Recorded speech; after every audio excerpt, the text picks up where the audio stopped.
Վրաստանում կարծում են, որ Ռուսաստանը կարող է դադարեցնել Կրասնոդարից Հայաստան վերին-Լարսով փոխադրումները այն ֆոնին, որ ռուսական հացահատիկի երկաթուղային փոխադրումները դեպի Հայաստան դարձել են կայուն, Ռուսաստանը կարող է դադարեցնել ավտոմոբիլային փոխադրումները Կրասնոդարի երկրամասից դեպի Հայաստան վերին-Լարսով։ Այս մասին ասվում է Վրաստանի Եվրասիական տրանսպորտային միջանցքի ներդրումային կենտրոնի զեկույցում։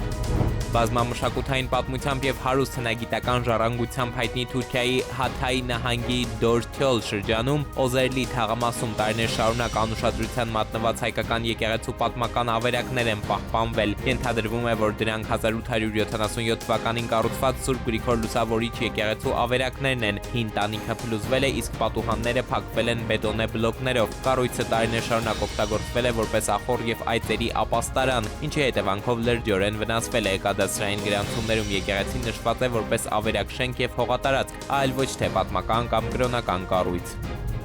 Հայաստանը ներկայացնող Ֆլորա Բիչախչյանը նորալիք 2026 մրցույթին նվաճել է Grand Prix-ին հերթական անգամ հաղթանակ բերելով Հայաստանին։ Սա մեր երկրի 5-րդ հաղթանակն է նորալիք երգի մրցույթի պատմության մեջ 2010 թվականից սկսած։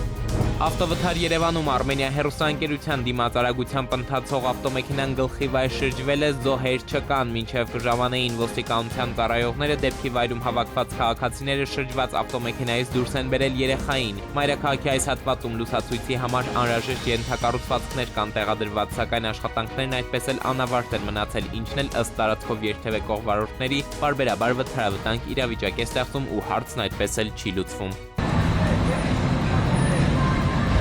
Էդուարդ Պողոսյան, ժամը լրատվական։